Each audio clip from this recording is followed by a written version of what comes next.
titular de esta figura. Lo que viene en adelante va a ser una suerte de recuento de conjunto de ideas. Yo de pronto quisiera aprovechar un poco como pretexto el tema de la obligación de asistir a las sesiones del Consejo de Ministros para, con la ayuda de ustedes, configurar cuáles consideramos que pueden ser las principales obligaciones, por un lado, y las atribuciones que pueden tener los ministros de Estado, primero con base constitucional y luego para ir extrayendo los aspectos administrativos que son el eje de nuestro diplomado. Yo les propongo algo de cuando un ministro entra hasta cuando un ministro sale. ¿Ok? Primera obligación de un ministro, en principio, es recibir formalmente la cartera, ¿verdad? Por lo tanto, el primer obligado es el ministro saliente de entregar su informe de gestión con los documentos que establece la Directiva de Contraloría. Primer punto. Segundo punto, la ley establece, la Constitución establece, y luego la ley también, que todos los funcionarios públicos con cargo de confianza deben presentar declaración jurada de bienes y rentas. ¿Ok? Por lo tanto, allí tenemos una segunda obligación de presentación de declaración jurada de bienes y rentas. Ojo, cuando el ministro de Estado ya está en la plataforma política, la experiencia dicta de lo que menos se acuerda el ministro son de sus obligaciones, porque la agenda es superlativa, es exorbitante, y allí entonces jugamos un papel muy importante, precisamente quienes estamos alrededor de la alta dirección. ¿Ok? Tenemos que, por lo tanto, ser facilitadores para que estas obligaciones se cumplan en forma y en tiempo oportunos. ¿Qué otra obligación tiene un ministro de Estado? ¿Qué otra obligación? Otra obligación es, por ejemplo, la de concurrir al Congreso de la República cuando es convocado para ello. Otra obligación que tiene el ministro es, por ejemplo, asistir a las sesiones de Consejo de Ministros. Las sesiones de Consejo de Ministros, como saben ustedes, son de dos tipos: las ordinarias y las extraordinarias. Las ordinarias son las que por lo general se dan los días miércoles, y las extraordinarias son, en ese contexto de este gobierno, es lo que se denomina los consejos de ministros descentralizados. Y nada quita que de pronto un día domingo, un día sábado, por alguna agenda de interés nacional, se pueda convocar a los ministros. En la práctica también lo que existe son, para temas pequeños, son las sesiones de Consejo de Ministros virtual. Es cuando hay un punto de agenda pequeño, 1 o 2 puntos, y entonces los ministros que de pronto están de manera itinerante, pero necesitan dar su opinión, entonces se reúnen como un directorio de una empresa y de manera virtual ello se realiza y luego se formaliza mediante documento. ¿Los ministros pudieran tener algún motivo para inasistir a una sesión de Consejo de Ministros, asumiendo que es una obligación? ¿Cuáles podrían ser las causales por las cuales un ministro no asista a un Consejo de Ministros? Ya, el elemento físico, uno es el viaje, porque si estoy ausente, luego entonces no puedo asistir, estoy exonerado, digamos. Segundo,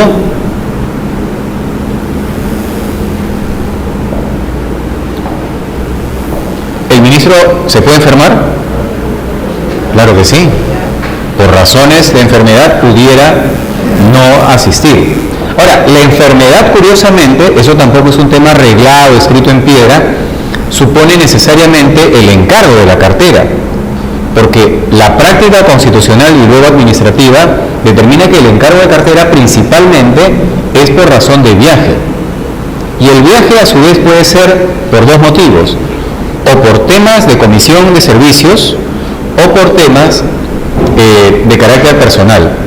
Si ustedes, y los invito de repente como tarea este fin de año, o de repente las fiestas de los feriados largos, por ahí van a encontrar alguna resolución o varias resoluciones supremas de los ministros que dicen y se ausentará por razones de índole personal.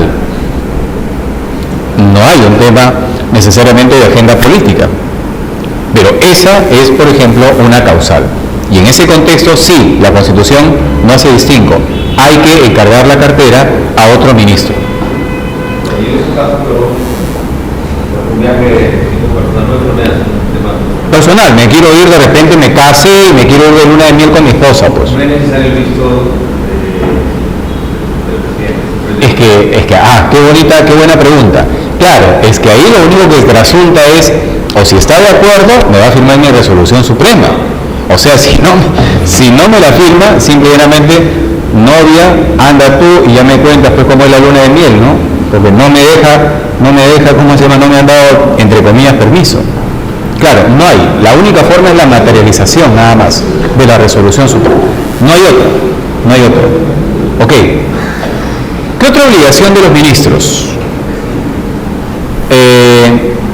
Estamos ya un poco en el discurrir de su periodo, ¿no? Ya recibió el cargo, ya está haciendo gestión. Una obligación inexorable es aquellas que establecen en la LOPE, es supervisar la gestión sectorial. No obstante que dijimos hace unos instantes que en nuestra opinión el sistema de gestión ministerial está sobrecargado porque los hace responsables de la titularidad de un conjunto de gestiones propias de los sistemas administrativos. Ministro titular del presupuesto, titular de la gestión de contrataciones, titular del sistema de inversión pública, titular por ahí de otro sistema más, etc. O sea, es el titular y claro, puede delegar, pero como sabemos, la delegación no inhibe de responsabilidad. Hay una responsabilidad ineligente. Ok, otra obligación del ministro es, por ejemplo, ya digamos en el periodo de salida, es entregar los bienes de los que ha recibido durante su gestión: auto, telefonía móvil, entre otros equipos electrónicos principalmente. ¿Qué otra obligación más tiene el ministro? Y bueno, finalmente, cuando renuncia, tiene la obligación de hacer entrega del cargo, con lo cual el ciclo concluye y se inicia uno nuevo. Eso en el campo de las obligaciones. ¿Cuáles serían las principales prerrogativas de un ministro? Las atribuciones, aquellas que nacen, que son inherentes al cargo mismo. Si somos ministros, nosotros a partir del día lunes a las 8 de la mañana, ¿cuál es? Ya, y eso la LOPE señala que es atribución del ministro de Estado designar o remover a los funcionarios de confianza, a sola firma, sin expresión de causa. ¿Eso es un acto administrativo o es un acto de gobierno? Es un acto de gobierno, por lo tanto, es un acto inimpugnable. Ningún funcionario de confianza, por su propia condición de ser removible, puede establecer e interponer un recurso impugnativo respecto de este acto. Ok, ¿qué otra atribución más tiene? ¿Puede conformar grupos de trabajo? Sí, claro que sí. Muchos ministerios tienen, o la mayoría tiene, la atribución de conformar comisiones consultivas o comisiones de alto nivel. En ese contexto, entonces, el ministro tiene la atribución de poder reconformar estas comisiones consultivas y, evidentemente, designar a los nuevos representantes. Comisiones consultivas emblemáticas a nivel ministerial: Relaciones Exteriores, personas especializadas en la materia; comisión consultiva del Ministerio de Trabajo, por ejemplo, o en el Ministerio de Salud, porque son ministerios que tienen una alta dosis de gestión técnica y que por lo tanto requieren. Estos representantes no son técnicamente funcionarios públicos, porque son personas que van a prestarse un concurso público ad honorem. ¿Ok? no les impide, por lo tanto, no ingresan en el terreno de la incompatibilidad para poder generar alguna actividad privada que pueda tener vinculación con el sector público, salvo aquella que tenga que ver con el sector. O sea, yo soy un integrante de una comisión consultiva del Ministerio A y evidentemente mi empresa no debiera estar contratando con ese ministerio. Y es un tema de ética, más que de situación legal.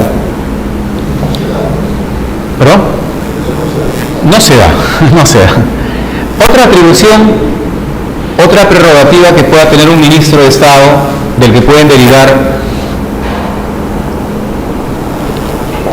por ejemplo, nuestra colega integra el staff de procuradores.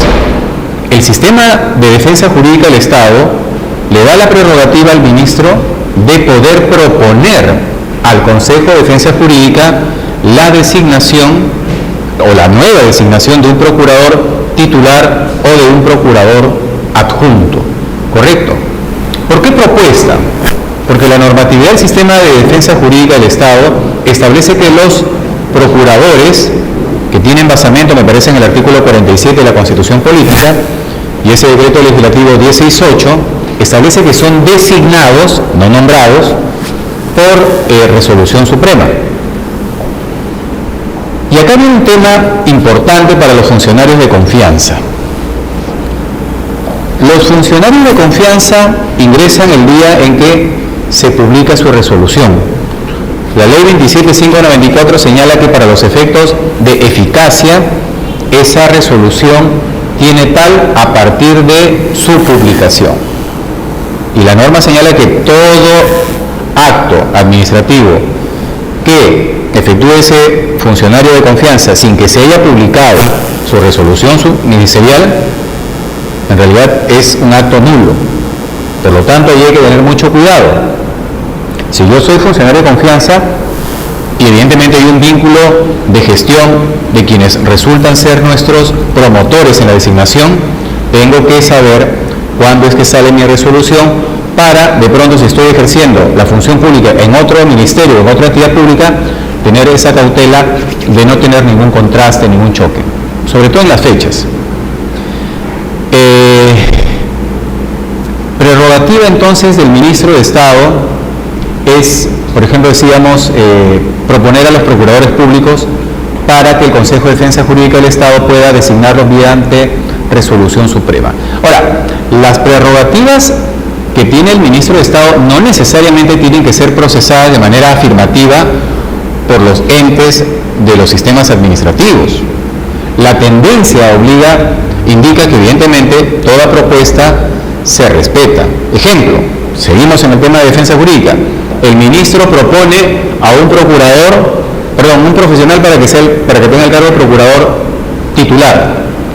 El Consejo de Defensa puede verificar si cumple o no los requisitos. Si no lo cumple, esa propuesta se queda en esa fase. Simple y llanamente no va. ¿Ok? Otra prerrogativa de los ministros es la de, ya hemos dicho, conformar grupos de trabajo, designar funcionarios de confianza, poder formular proyectos normativos. Eso es inherente a su cargo. ¿Ok? Puede formular proyectos de decreto supremo, resoluciones supremas, constituyendo comisiones intersectoriales. La Ley Orgánica del Poder Ejecutivo señala que las comisiones intersectoriales constituyen entes que proponen un tema técnico y que por lo tanto pueden ser integrados por funcionarios de diferentes ministerios. De allí que requiere el refrendo de diferentes ministros o los ministros involucrados en el tema específico. Otra prerrogativa del ministro también es, por ejemplo, ¿perdón? No lo escucho, doctor.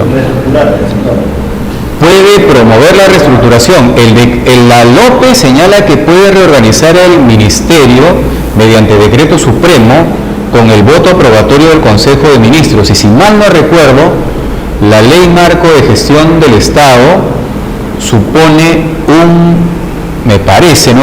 Con cargo, evidentemente, a confirmarlo con opinión favorable de la Secretaría de Gestión Pública de la PCM, ¿no? Pero solamente por decreto supremo en el caso de los ministerios. En el tema también normativo, una atribución es, por ejemplo, renovar los documentos de gestión. Puede proponer o reformular los documentos de gestión, los cuales a su vez se someten a los sistemas administrativos, en este caso, lo que vamos a ver más adelante, el sistema de modernización del Estado. Hay otras prerrogativas que tienen, me olvidaba también, por ejemplo, hacer uso de los mecanismos de, digamos, de interconexión del Poder Ejecutivo con el Poder Legislativo. Por ejemplo, el ministro X puede solicitar la admisión de su presencia en el Congreso de la República a efectos de dar cuenta, ¿no?, de su gestión. Y esto muchas veces, como ha ocurrido hace poco, puede tener un efecto, digamos, inmediato para tratar de bloquear o impedir una posible interpelación. Dependiendo ahí, evidentemente ahí tiene que ver mucho el manejo político, la sagacidad del colectivo llamado Consejo de Ministros y del ministro en específico. Veamos qué tenemos más acá. Bueno, eso ya dijimos, los ministros están en la obligación de asistir a las sesiones también ordinarias, extraordinarias al Congreso. Los ministros, decíamos al comienzo de nuestra intervención, de acuerdo a nuestro modelo constitucional, están sujetos a dos tipos de confianza, pues, ¿no? La confianza en principio del Presidente de la República y luego a el control político del Congreso de la República. Nuestro modelo, nuestro sistema de gobierno establece lo que se llama los pesos y contrapesos, y evidentemente uno de ellos es que el Congreso de la República pueda hackear en realidad al Presidente de la República a través de la figura de los ministros. El Presidente de la República solamente puede asistir, o sea, al Congreso de la República y dar cuenta de su gestión, primero cuando asume el cargo como presidente y luego en el discurso protocolar de cada 28 de julio. Después son los ministros los que asumen los costos políticos de la gestión. Por eso la lectura en realidad es que si yo quiero mellar al Presidente de la República, quiero hackearlo, la única forma de hacerlo es a través de los mecanismos de control político y yo tengo que hackear al ministro de turno. El reto es no dar rienda o no dar motivo para que esto ocurra.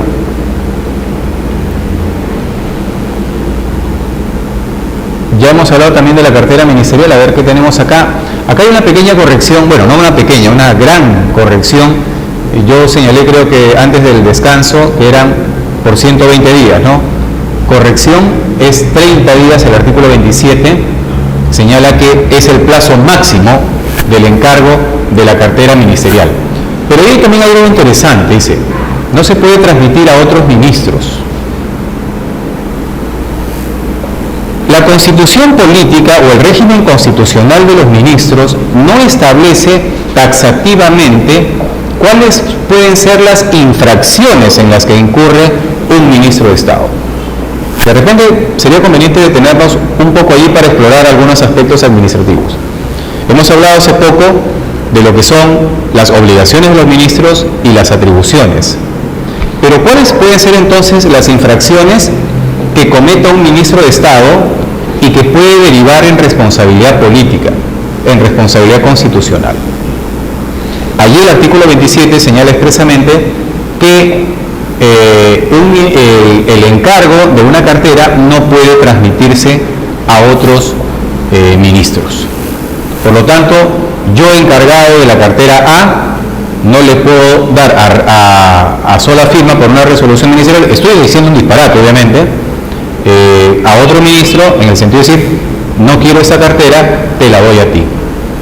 En principio no lo podría hacer por resolución ministerial porque esta norma solamente tiene ese ámbito, requeriría de la resolución suprema, pero si es una resolución suprema, evidentemente no estamos ante una infracción manifiesta. Otra infracción en la que pudiera incurrir el ministro de Estado, por ejemplo, es una no concurrencia, digamos, valga la redundancia, un poco lo fonético, una no concurrencia recurrente al Congreso de la República cuando este es convocado, por ejemplo, para una invitación. Sabemos que existen los subterfugios, es pedir una nueva fecha, etc. Pero el Congreso de la República tiene la capacidad de poder insistir en la presencia de un ministro para que dé cuenta de un determinado asunto. Otra infracción en la que podría incurrir el ministro, se me ocurre, es en el tema de los viajes. Porque recordemos que los viajes de los ministros son con agenda y son con fecha. Las resoluciones supremas de viaje de los ministros señalan, por lo general la glosa típica es autorizar el viaje del ministro tal, ¿no? De tal día a tal día.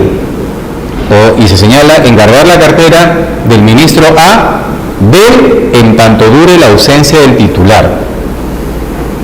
En tanto dure la ausencia del titular, esa glosa, esa redacción no es gratuita, porque pudiera ser que el ministro titular pudiera extender su viaje por más días y eso no implica emitir, en mi opinión, una resolución suprema ampliatoria. El único plazo y el único límite es el de los 30 días. Simple y llanamente ese es el límite.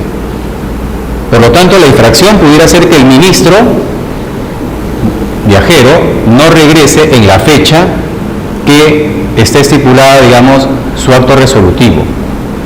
La analogía más o menos es la siguiente. El presidente de la República, para salir del país, como ha ocurrido el día de ayer, me parece, se emitió la resolución legislativa para que el presidente viaje a Venezuela. El ministro de Estado no puede salir del país en tanto no tenga una resolución suprema. La resolución legislativa le señala expresamente cuáles son los días de este permiso.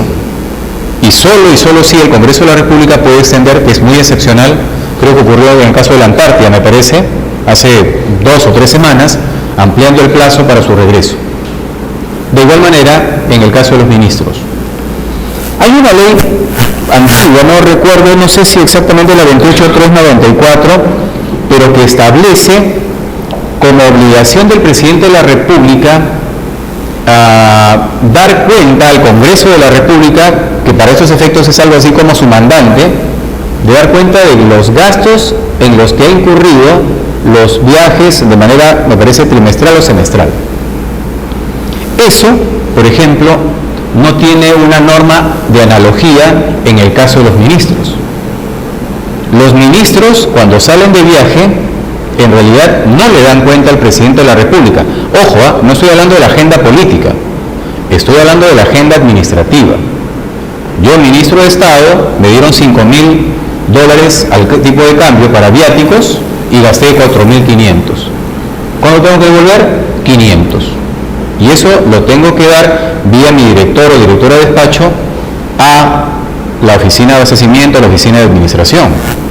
Pero es una rendición de cuentas a nivel administrativo. No hay una rendición de cuentas ante la superioridad. Por eso decíamos, desde el punto de vista administrativo, y esto es muy importante, que el presidente de la República no es superior jerárquico de los ministros desde el punto de vista administrativo, sí lo es desde el punto de vista político, porque él tiene la resolución suprema en blanco, digamos, figurativamente hablando, con su renuncia.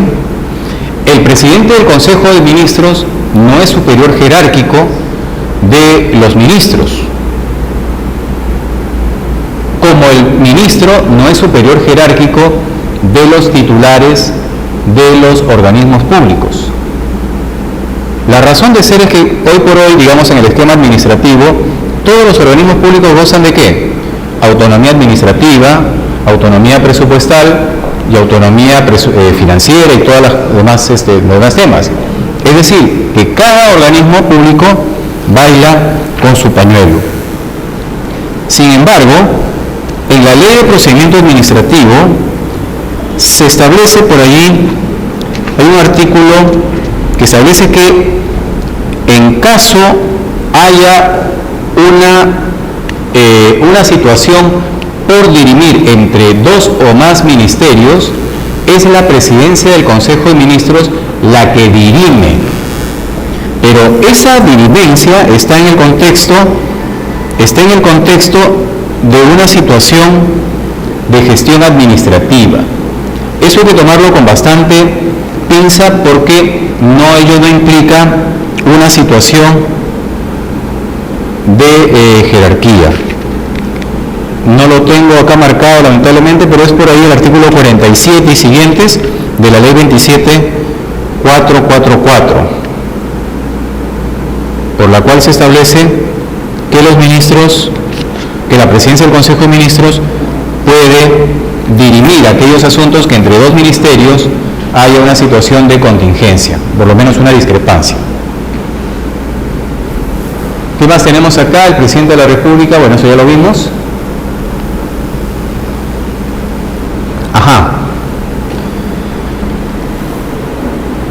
Nos faltaba un tema en el plano de lo que es las obligaciones.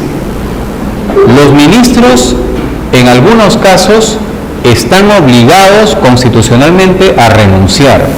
No es que haya posibilidad, en ese caso, de que sea una manifestación unilateral, libre, autónoma. En el caso de la censura, la Constitución señala que si ésta se da, tiene que renunciar y el presidente de la República está en la obligación de aceptar dicha renuncia. Significa entonces que el presidente de la República no tiene opción de no aceptar esta renuncia, puesto que la censura constituye la manifestación límite del control político del Congreso de la República respecto de los ministros. En consecuencia, sí. ¿Es necesario que presente la renuncia o solamente la cocina de la Constitución? No, ya en realidad, qué buena pregunta. La censura, en realidad, ya configuró la renuncia. Lo que pasa es que la renuncia, digamos, es una formalidad complementaria que justifica la cartulina de resolución suprema. Por un tema de protocolo. Pero ya la censura, digamos, manifestada del Congreso, ya es una renuncia que se ha dado de manera ipso iure. Simple y llanamente que tiene que formalizarse y la Constitución Política señala que el presidente de la República en un plazo determinado está en la obligación de aceptarla.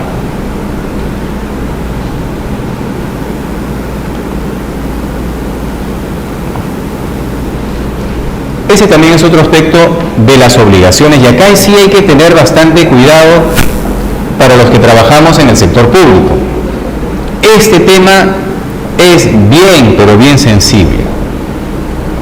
Hoy por hoy tenemos una serie de normas, una serie de sistemas administrativos y se entiende que los congresistas de la República, en el marco de sus atribuciones fiscalizadoras y de gestión, pueden solicitar un conjunto de información a los ministros respecto de los asuntos de interés público. Allí viene el famoso concepto de interés público. Aquello, entonces, que no sea de interés público, no constituye materia de solicitud de los congresistas. ¿Y por qué hago énfasis en ese tema?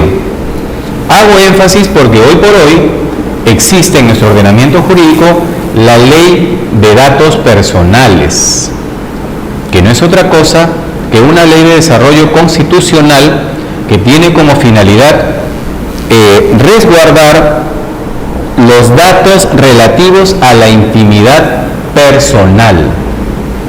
Esa ley todavía no tiene reglamento, ya se ha preparado el mismo, pero en esencia esta ley establece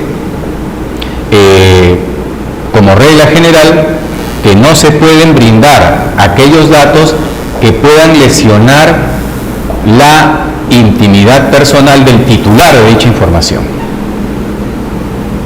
Y solamente se puede entregar información mediante una técnica de sensibilización de la información o de codificación de la misma.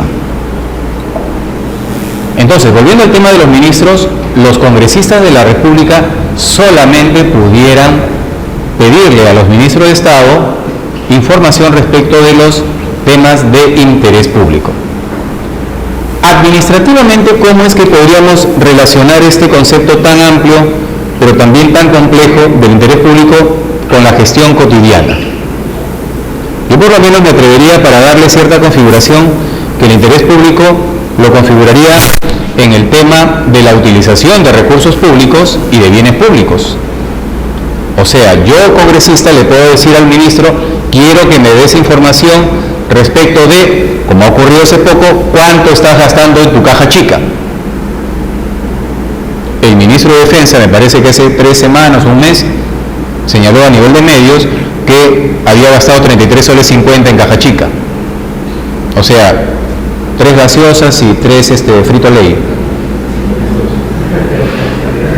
Más o menos así, pues, ¿no?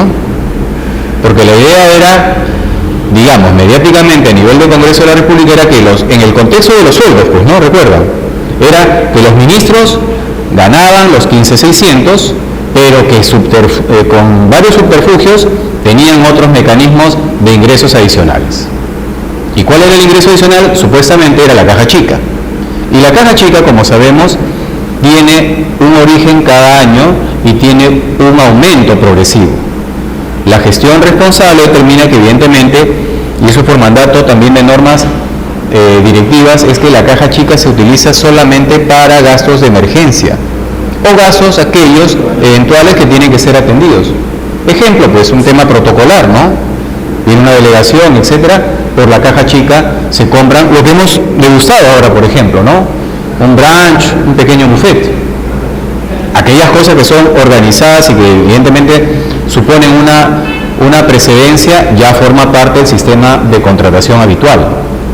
Pero aquello que es inopinado, aquello que es casual, para eso efectivamente sirve la caja chica. Entonces, el interés público en nuestro concepto tiene que ver exclusivamente con la utilización de bienes públicos o recursos presupuestarios. Siendo así, la respuesta que se le tenga que dar a los congresistas debe estar en esa configuración. Yo, desde el plano administrativo, desde el plano de adentro del ministerio, tendría que darle lo estrictamente necesario al congresista. El congresista, desde su perspectiva, obviamente que siempre va a querer recibir mayor información de la que está en su pregunta o de la que está en su requerimiento. Pero ahí evidentemente vendrá el contrapunto, porque en su momento el congresista puede formular un segundo capítulo de su requerimiento. En algunos casos, es verdad, los requerimientos de los congresistas, hay que decirlo en blanco y negro, nos ponen en jaque, porque nos piden información procesada de aquella que todavía no ha sido procesada. Nos pide, por ejemplo, información del último trimestre y de repente estoy procesando la información del primer mes. Y luego entonces no puedo brindar información del trimestre. Allí nos ponen aprieto. Y sobre todo, si es que en ese tiempo no procesado, evidentemente puede haber una situación totalmente complicada. Ejemplo, que por ahí se puede detectar una presunta situación de nepotismo, si es que me piden la lista de todos los trabajadores, por citar un caso límite. ¿Ok? Otra forma de control a los ministros por parte del Congreso de la República es pedir informes de lo que estime necesario, ¿no? Se señala que el pedido se hace por escrito y de acuerdo con el reglamento de Congreso. Ahí se señala que la falta de respuestas da lugar a las responsabilidades de ley. Eso lo estábamos reflexionando. ¿A qué tipo de responsabilidad de ley se estaría refiriendo la norma? Porque es el ministro el que incumple. Tendría que ser una responsabilidad política, porque no hay ley que establezca que el ministro está sometido a una CEPAT. No hay CEPAT para los ministros, no hay comisión especial de proceso administrativo disciplinario. Sí lo hay para los viceministros, pero pero no lo hay para ministros, con lo cual abona en nuestro comentario en el sentido de que el ministro no tiene superior jerárquico. ¿Ok? La norma, el artículo 87 del reglamento, establece cuál es el mecanismo en caso el ministro no responda. Fíjense que aquí hay una situación frontal. Es el ministro el único que tiene que responder ante el requerimiento del Congreso de la República. No hay otro. Más aún, el reglamento del Congreso señala que los requerimientos que se hagan a un organismo público se dirigen contra el ministro. O sea, si yo, por ejemplo, quiero información del INPE, yo, congresista, por mi rango, no le voy a pedir al jefe del INPE darme información. Le voy a pedir a la ministra de Justicia que me brinde información del INPE. Entonces la ministra de Justicia, el ministro, le pide al INPE, oye, apúrate porque yo estoy sujeto a responsabilidad. En consecuencia, allí la generación de la misma está en cancha de otro. ¿Ok? Por eso es muy importante considerar el tema de los plazos y las urgencias. ¿Qué más tenemos por acá?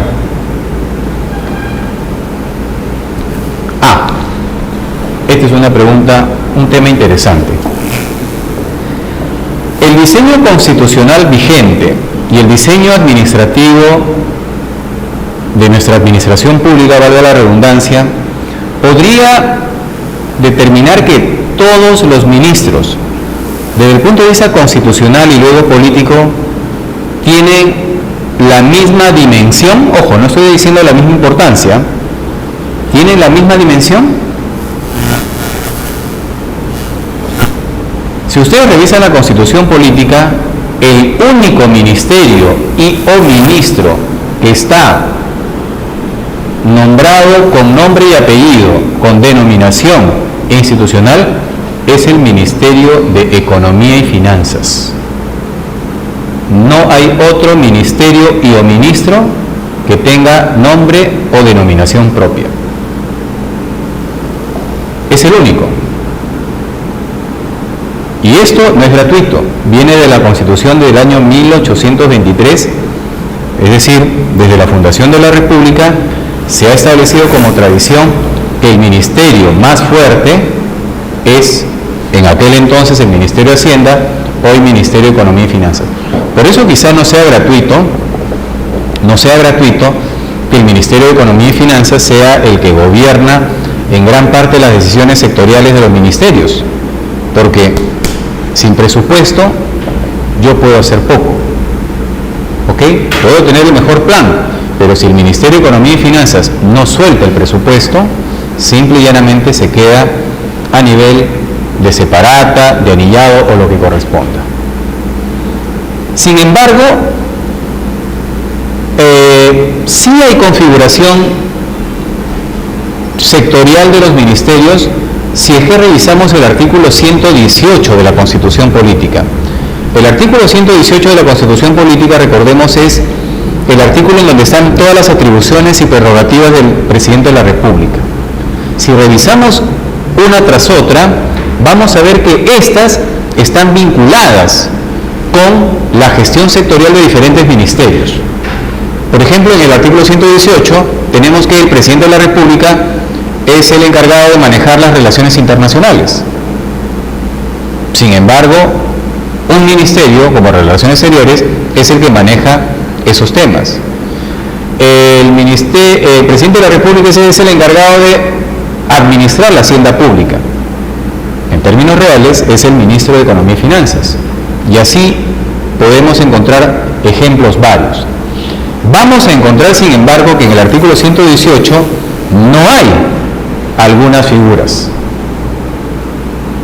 Por ejemplo, nuestro sistema constitucional del artículo 118 pudiera justificar que tuviéramos un ministerio del deporte. Respuesta no, porque en el 118 no hay nada que atisbe el tema de deporte.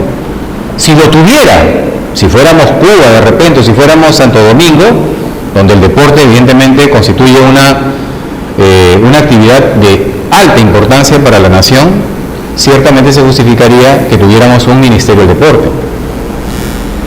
En el artículo 118, por ejemplo, no hay una atribución vinculada con la cultura, lo que no quita que la cultura no sea importante, pero estamos hablando de configuración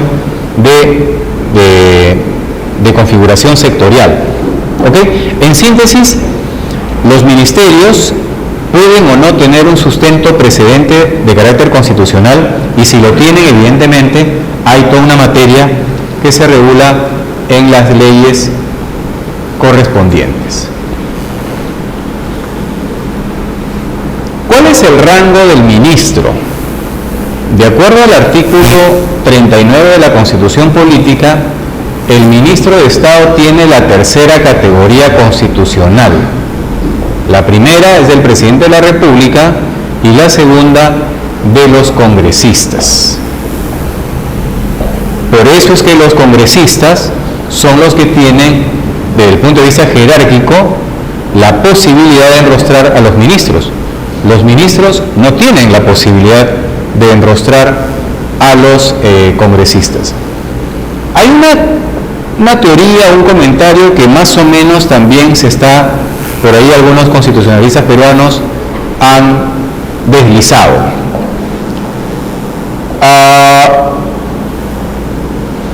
Los ministros de Estado que forman parte de un poder llamado Poder Ejecutivo pueden ir o están obligados a ir al Congreso de la República mediante los mecanismos de control o aquellos mecanismos de información.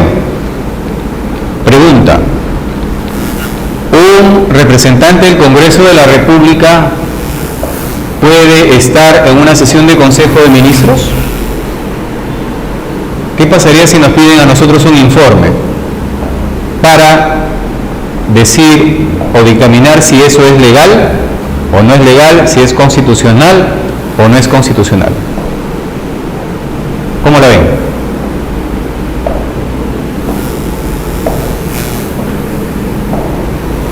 Repito, un ministro puede decir: señor Congreso, de acuerdo al artículo tal del reglamento, quiero informar sobre los asuntos de mi gestión sectorial. Agenda, ok, vengo el día miércoles, 10 de la mañana. Perfecto. El presidente del Congreso de la República puede hacer lo propio y decirle al presidente de la República: señor presidente de la República, le pido estar en la sesión de Consejo de Ministros el día miércoles a las 9 de la mañana en Palacio de Gobierno.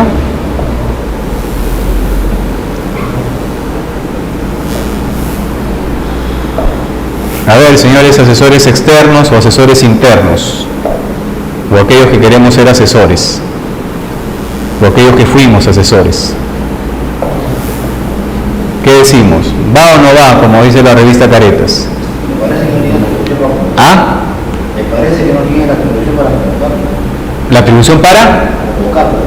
Convocarlo, pero ahí no estoy convocándole, más bien está pidiendo. O sea, Isla quiere ir al Consejo de Ministros. ¿Ah? ¿No podría qué? Pero participar en el Consejo de Ministros no necesariamente implicaría que ese representante de otro poder del Estado, Congreso, vote, pero sí puede o sí podría asistir en un acto inédito, pero no encuentro, por lo menos yo de manera, digamos, esquemática, no encuentro ningún impedimento taxativo o ninguna infracción, porque en la mecánica del Consejo de Ministros pueden ir otros funcionarios públicos en condición de invitados. La agenda del Consejo de Ministros tiene una agenda dura, que son los puntos, y luego hay una agenda adicional que son informes, que pueden ser informes documentales o informes, digamos, de manera presencial. En realidad sería una situación atípica, inédita, pero plenamente legal, por lo menos. No encontraría yo ninguna infracción, siempre y cuando evidentemente los buenos modales constitucionales se den. Puede ser. No está vetado, no está negado, digamos, en el esquema constitucional, ni luego tampoco en el esquema administrativo. ¿Qué pasó acá? ¿Se fue? Ah, es que yo te puse la cosa esta. ¿Dónde? Ah, ya, con razón. Se había ido completamente. ¿Este era? No. Ah, no, acá. Ok. El ministro de Estado, Seguridad de Confianza, etcétera. Ya, perfecto. Hay una ley, la 28212, me parece que es la que establece cuál es la jerarquía de los ministros en el contexto remunerativo. Y a propósito de esto, hay también una serie de normas legales complementarias. Por ejemplo, en el tema protocolar, Relaciones Exteriores, por mandato legal, maneja el protocolo institucional a nivel de gobierno. Esto tampoco es gratuito, porque tiene toda una precedencia, ¿no? En los desfiles militares, si recordamos visualmente, ¿no? Sabemos cómo es la configuración de los asientos. Quién en la primera fila, quién a la izquierda del presidente de la República, quién a la derecha. Bueno, toda esa parafernalia está arreglada ni más ni menos por un protocolo de Relaciones Exteriores. Y allí también los ministros tienen un espacio que tiene que jugar más o menos con esta categoría. ¿Ok? Vimos ya también el tema de la declaración jurada de bienes y rentas, y esta es la norma que establece del por qué el ministro de Estado como funcionario público tiene que presentar o cumplir con esta formalidad. Entonces, 2 o 3 minutos para ir al otro módulo de síntesis.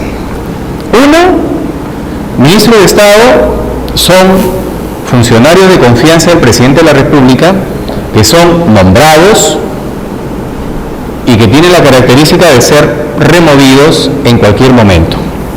Segundo, los ministros de Estado asumen obligaciones, asumen prerrogativas, asumen atribuciones que tienen, en primer lugar, contenido constitucional, pero de los que derivan también un contenido administrativo, un contenido de gestión sectorial. Tercero, de esta exposición creo que estamos concluyendo que los ministros de Estado, en su condición de tales, no tienen superior jerárquico, como tampoco constituyen superior jerárquico de los titulares de los organismos públicos que pertenecen a su respectivo sector. Cuarto punto es que los ministros de Estado están sujetos al control político directo del presidente de la República bajo la figura de la remoción, pero también sujetos al control político del Congreso mediante los mecanismos correspondientes. Quinto o sexto es que los ministros de Estado, de acuerdo a nuestro ordenamiento administrativo principalmente, constituyen titulares y responsables de un conjunto de sistemas por los cuales de manera expresa se les señala como responsable de la gestión de cada uno, que sí admite delegación, pero que ello no inhibe, en el caso de una infracción, un tema de responsabilidad. Y por último, es que los ministros de Estado también están sujetos a un conjunto de normas y reglamentos aislados que pueden determinar la ampliación de sus atribuciones o tareas que el presidente de la República les puede asignar de manera concreta. ¿Ok? No sé si hasta aquí hubiera alguna pregunta, algún comentario, alguna acotación. Bueno, si no la hay, vamos a complementar un poco nuestra sesión con lo que se nos ha encargado. Hemos visto de cómo la administración pública, digamos, en la cara, en el rostro del Poder Ejecutivo, tiene la obligación, dijimos, de acuerdo al artículo pertinente de la Constitución, conducir un sector o más sectores. Los ministros de Estado tienen la obligación de esa conducción administrativa sectorial. ¿Cuál es la tendencia de ahora? La tendencia de la administración pública moderna en principio es, uno, tener un ordenamiento jurídico mucho más compacto, mucho más ordenado, menos profuso. Otra característica del ordenamiento jurídico es en el de tener menor rango de falibilidad. Existen 3 leyes hasta ahora denominadas leyes que regulan el ordenamiento jurídico nacional, tienen como objetivo cada cierto tiempo derogar expresamente aquellas leyes que son caducas o que han derogado tácitamente a otras. Y en consecuencia se limpia del ordenamiento jurídico aquellas leyes que para nosotros como operadores nos puede generar dudas, incertidumbres. Al limpiar esa normatividad, evidentemente también estamos construyendo a un Estado moderno, porque qué duda cabe, el Estado todos los días genera normatividad. Alguna de ellas tiene carácter transversal y otras tiene carácter sectorial. La transversal evidentemente nos importa a todos nosotros, puesto que evidentemente tarde o temprano vamos a hacer uso de ella. Sí. ¿Hay algún portal donde se pueda visualizar si una norma está vigente? Bueno, el portal que tiene ese rol es el SPIJ, el Sistema Peruano de Información Jurídica, que está a cargo del Ministerio de Justicia. Todavía debo admitirlo, como ya un poco como dentro de casa, pero también como abogado ciudadano, es que este sistema no tiene un ingreso inmediato. O sea, si usted quiere ingresar al SPIJ, tendría que ser un usuario del sistema, pasar por Cajatambo, tiene que pasar por matrícula, Ministerio de Educación. O sea, no puede decir, a ver, quiero saber si la ley 28015 está vigente. No, y usted entra y le va a pedir clave, código de usuario. ¿No es cierto? No hay, no es un sistema totalmente abierto. Pero digamos, más allá de esa limitación de carácter presupuestal o económica al ciudadano, evidentemente, usted tiene la otra opción de ir al portal del, si es de leyes, del Congreso de la República, pero ahí no tiene el ordenamiento jurídico nacional, ¿correcto? Esa es una limitación. Por lo tanto, a su pregunta, no hay un mecanismo democrático de acceso al ordenamiento jurídico. Hay que reconocerlo, no lo hay. Para los abogados tenemos que pagar nuestros 120 soles anual, creo, y para los corporativos un poco más. Solamente si tenemos clave, sabemos si el decreto supremo A o B está vigente, derogado expresamente, tácitamente. Después no hay otro. ¿Ok? Entonces, el Estado moderno implica, entre otros, en nuestra opinión también, el tema de poder tener un ordenamiento jurídico menos profuso, menos confuso, que determine posibilidades de error operativos a los administrados, a los ciudadanos. Hace poco se ha dictado la Política Nacional de Modernización de la Gestión Pública, que tiene como características que está orientado al ciudadano. La tendencia internacional de la administración pública es que ésta sirva al Estado. Y eso tiene basamento constitucional, ¿no? Y eso también tiene un basamento histórico. No es que el Estado se tenga que servir de los ciudadanos, sino que más bien los ciudadanos reciban todos los beneficios que el Estado está obligado a darnos. Y tiene un fundamento de carácter económico.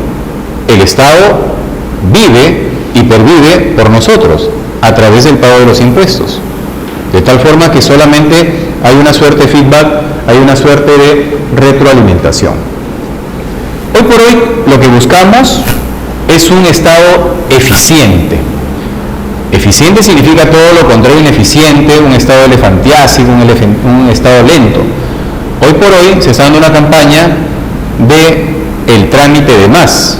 Y para quienes han visto el spot en la televisión, ¿no? El personaje, que es una señora, sale con un banco, un ventilador, no sé cuántos accesorios domésticos más, y alguien le pregunta de casa, ¿a dónde vas? Es que voy a hacer un trámite. Se entiende un trámite en una entidad pública. O sea, se lleva toda una parafernalia como si fuera a comprar entradas para ver a Robert Plant 3 días antes del concierto, ¿cierto? Y un poco más lleva su cartón para dormir, porque es la única forma de poder agarrar asiento. Esa es una de las características que la política de modernización establece. La política de modernización también señala que se requiere que debe ser unitario y descentralizado. Es decir, que se debe maximizar, digamos, la cobertura territorial a través de los gobiernos descentralizados y autónomos. Aquí juega un papel muy importante el desarrollo del proceso de descentralización, que ese es un reto todavía no concluido, no perfectamente o finamente hilvanado, desarrollado. El proceso de descentralización tiene un alto componente político. El mismo no se ha concluido. ¿Ok? La modernización también pretende ser inclusiva. Pretende que todos los ciudadanos tengan igualdad de oportunidades a los servicios. Un poquito lo que decía nuestro compañero, el tema de, por ejemplo, el acceso a la información jurídica nacional. Información jurídica nacional, ¿eh? ¿Yo puedo entrar al SEACE ahora, doctor Retomoso? Sí, ¿no? Ahí puedo saber quién es, o sea, quiero saber si mi primo, que tiene la empresa Pepito S.A., es el mejor proveedor del ministerio. Si yo sé qué es, mañana voy a su casa y le digo, hermano, primo, nos hemos criado juntos, hemos jugado pelota, necesito comprarme un carro nuevo, ¿no es cierto? Y le puedo encarar de repente que yo lo que sabe la pelota, etcétera, etcétera. Pero de eso me entero entrando al SEACE. Pero en el ordenamiento jurídico, por ejemplo, ahí no hay un tema inclusivo, hay que reconocerlo. ¿Ok? Curiosamente, y ese es un tema para meditar, se cree, por lo menos en mi percepción personalísima, que acceder a los portales de manera inclusiva, de manera democrática, de manera abierta, es porque evidentemente ahí hay un tema de consecuencias de carácter presupuestal, del buen manejo de los recursos públicos, lo cual es cierto, pero no es menos cierto que al yo no tener como ciudadano acceso al ordenamiento jurídico, también el Estado me está privando de adoptar una decisión correcta. Porque si la tendencia es, digamos, en la perspectiva del Ministerio de Salud, es que la ciudadanía tenga una cultura de salud, ¿cierto? No al dengue, no a la tuberculosis, etcétera. ¿Por qué no entonces postular que la ciudadanía también tenga un alto grado de cultura jurídica? Porque yo no necesariamente tendría que recurrir a un abogado si es que quiero saber si una norma que se me quiere aplicar está vigente o no, si quiero entenderla o no. SPIG, usuario, clave, 120 soles, no la tengo, no puedo acceder.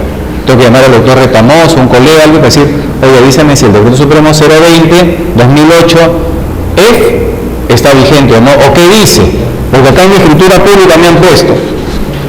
No tengo, pues, no tengo información. Ahí, por ejemplo, no hay una información inclusiva, que tiene que ver con la otra característica, que sea un gobierno, una administración pública abierta.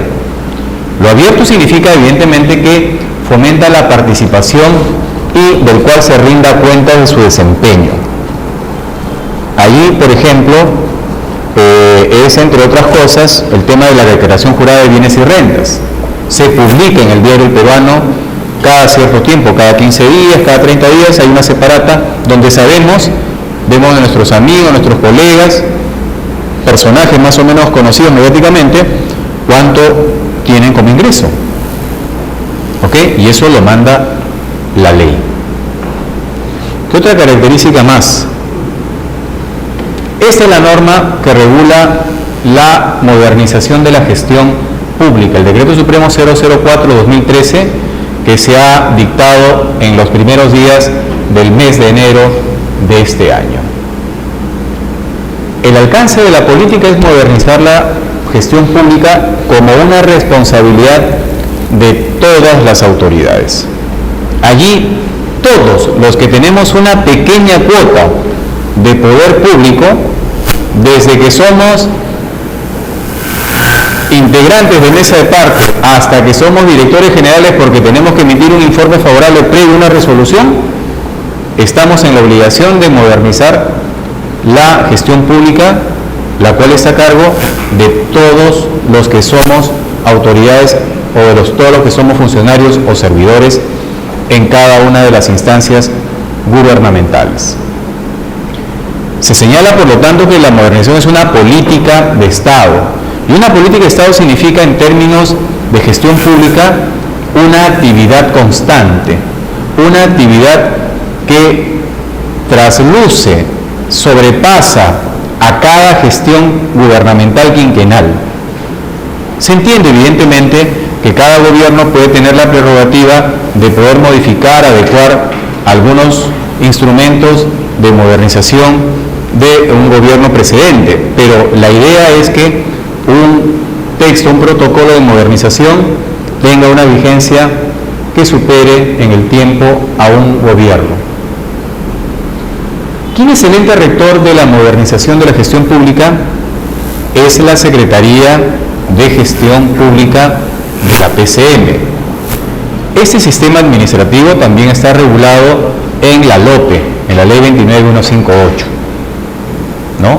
Por eso que señala que es un órgano técnico normativo, que es, entre otros, quien nos da los filtros para poder dar luz verde, digamos, a la dación de los documentos de gestión.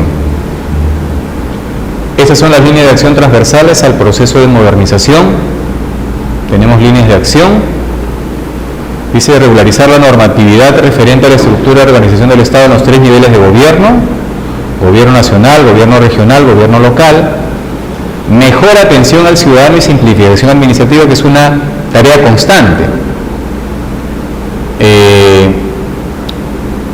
Existen, como sabemos, organismos privados, ONG privadas, que fomentan la competitividad a nivel de entidades públicas, ¿no? ¿Cuáles son las entidades públicas? Por ejemplo, Ciudadanos al Día u otras que fomentan la innovación de procedimientos y de protocolos que tengan como beneficiarios a los ciudadanos. Y eso tiene que ver, evidentemente, con simplificación, hacernos la vida más fácil.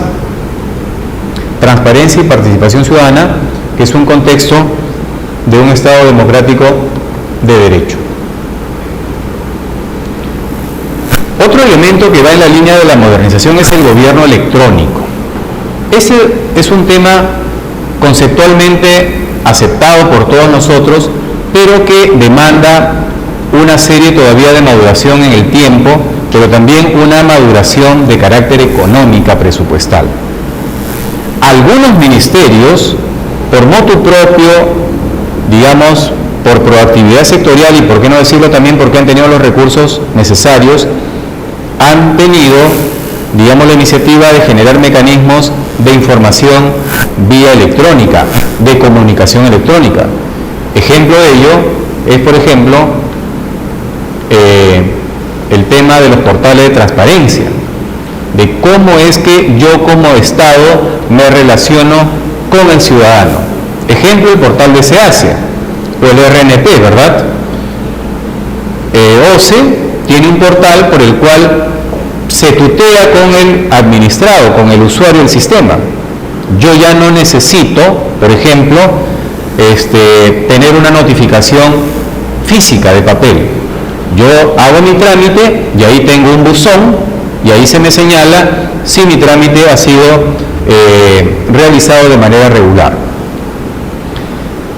Si yo, por ejemplo, tengo otro contexto de saber cómo es que van las finanzas públicas, tengo acceso al portal de transparencia económica del MEF. Quiero saber cuánto es que se está ejecutando el presupuesto público de todo el Poder Ejecutivo, de todo el Gobierno Nacional o de pronto de un determinado sector. Relaciones que facilita el gobierno electrónico, aún con la limitación del caso, por ejemplo, es el SPIG. Ahí la limitación evidentemente está en el elemento gratuidad. De gobierno a gobierno es el sistema de información financiera, porque ese es un portal que nos permite a nosotros, como entes públicos, saber cómo es que estamos interactuando con los operadores y con los actores del sistema. Por ejemplo, en la cadena, yo tendría que saber allí cuándo es que un cheque, o cuándo se ha ejecutado un pago, por ejemplo, a mi proveedor. ¿Ok? Esto es entonces, señores, para ir concluyendo, un poco la figura complementaria de lo que es la modernización del Estado, sus instrumentos de gestión. El reto para los que estamos en el sector público también es poder advertir las debilidades, las falencias, pero como también resaltar las cualidades de lo que son los sistemas administrativos del Estado. Y allí creo que tenemos que hacer una tarea conjunta de estos eventos, estos seminarios de capacitación. Creemos que sirven para ello, ¿no? Porque nos permiten combinar un poco el tema conceptual, el tema normativo, con la experiencia que cada uno de ustedes trae, con el expertise que realizan y que fortalecen día a día. Bien, con eso creo que concluimos nuestra participación, señores. Okay, muchísimas gracias.